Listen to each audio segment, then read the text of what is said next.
तो आज हम लोग क्या सीखेंगे, बोर्ड मास का अर्थ क्या होता है और इसका प्रयोग हम लोग सॉल्व करने में सवाल को कहाँ करते हैं। ठीक है ना। बोर्ड मास का देखो, ये संक्षिप्त नाम है बोर्ड मास। बोर्ड मास का पूरा अर्थ हम लोग जानते हैं, बी से होता है ब्रैकेट। बी से क्या होता है, ब्रैकेट। और ब्रैकेट तीन प्रकार के होते हैं, ये छोटी कोष्ठ है, मंझली कोष्ठ और बड़ी कोष्ठ। यानी छोटी कोष्ठ का पहचान देख रहे हो ना, ये अलग है, मंझली कोष्ठ का पहचान अलग तरीके से है और बड़ी कोष्ठ का पहचान अलग। तो यह बी से ब्रैकेट का मतलब होता है पहले ब्रैकेट की क्रिया करते हैं। किसकी क्रिया?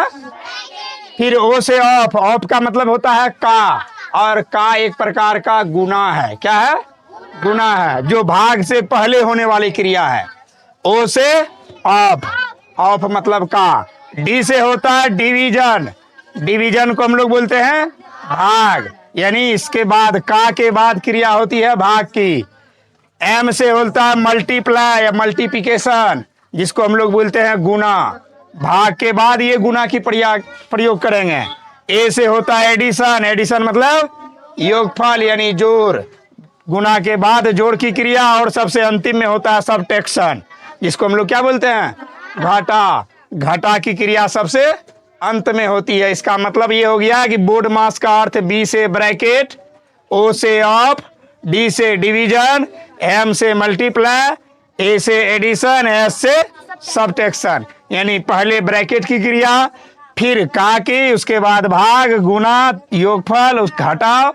और इसे संक्षेप में याद रखने के लिए हमने एक ट्रिक लिखा है, जो हम लोग बोलचाल में रोज अगर इसको बार बार बोलेंगे तो इसको रटने की जरूरत नहीं है। क्या लिखे हैं? पहले का करी तब करी भाग। पहले का करी तब करी भाग। सकल गुना करी जोड़ घटाओ। मतलब पहले का की क्रिया करना है, तब किसकी? भाग की, उसके बाद गुना जोड़ घटा सबसे अंत में। कोई दिक्कत? ये इसे याद रख लेना है। अब इसे हम लोग प्रयोग कैसे करते हैं सरल करने में, देखो हमने एक सवाल लिख के रखा है, लिखा है ना। अब ये इसको हम लोग सिंप्लीफिकेशन के रूल से बनाएंगे, जिसको हम लोग सरलीकरण बोलते हैं हिंदी में। ये जब भी सरल करे सवाल आएगा तो वह बोर्ड मास के नियम पर बनेगा। जब भी सरल करे हिसाब आएगा तो किस नियम पे बनेगा? बोर्ड मास के नियम पर। किस पर बनेगा?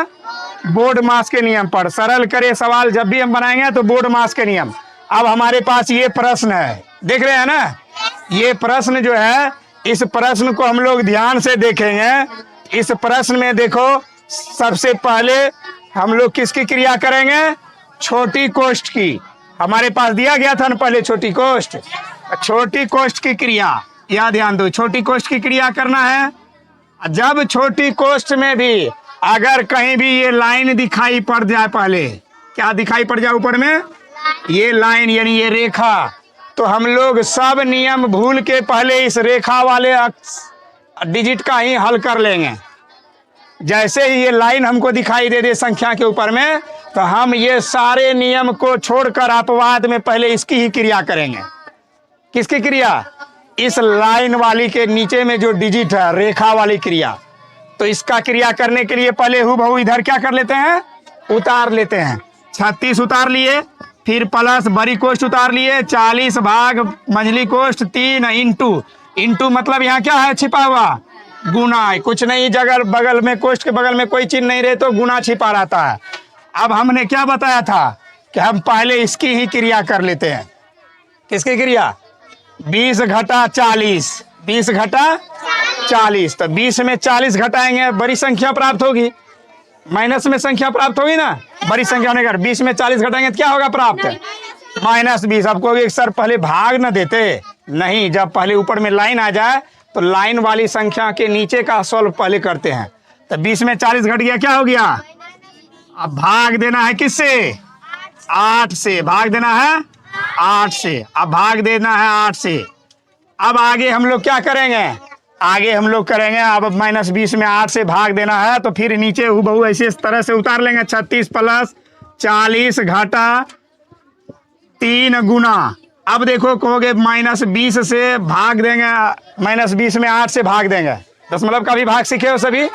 हम 20 ले लेते हैं संख्या, भाग दे देते हैं 8 से, देंगे ना। अब मान माइनस में आ जाएगा, चूंकि माइनस ना है तो हम भाग दे देते हैं। 8 दूना 16, 4 दशमलव देंगे तो 0, 8 पंचे 40, कट के कितना आ गया दशमलव में, लेकिन -20 तो पहले से माइनस में है, तो इसलिए 2.5 क्या चीज में हमारा हो जाएगा, -2.5। किसी को कोई दिक्कत?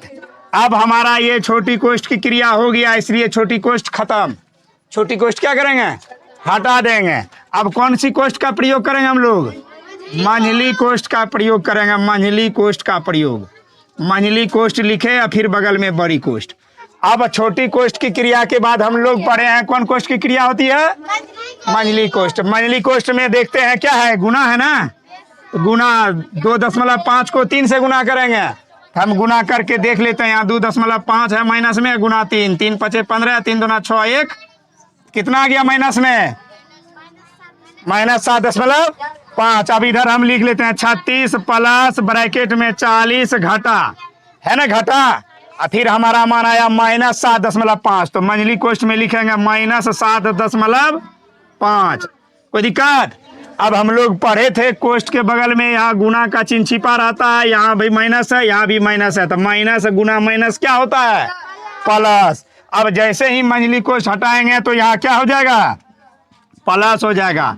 40 प्लस क्या हो जाएगा, 7.5। यहाँ प्लस कैसे आया, क्योंकि माइनस पहले से कोष्ठ में है, अब बाहर में भी माइनस है, तो माइनस इंटू माइनस प्लस, तो कितना हो गया 7.5। अब बड़ी कोष्ठ की क्रिया, हम लोग पहले छोटी कोष्ठ की क्रिया कर दिए थे, फिर मंझली कोष्ठ की किए, अब सबसे बाद में किसकी क्रिया करेंगे, बड़ी कोष्ठ की क्रिया। तो बड़ी कोष्ठ की क्रिया करने के लिए 40 में 7.5 जोड़ देंगे, कितना हो गया 47.5। दशमलव का जोड़ यहाँ कर लेते हैं, 40.0, जोड़ कितना करेंगे 7.5, तो जोड़ के कितना आया 47.5। तो हम लिख लेते हैं यहाँ 47.5। अब जोड़ेंगे 36 में, फिर कितना 47.5। अब हम जोड़ लेते हैं यहाँ 36 में 0.0 दे देंगे, और फिर 47.5, 5 हो गया, 7 6 13, 4 3 7 1 8, कितना हो गया, जवाब कितना निकल गया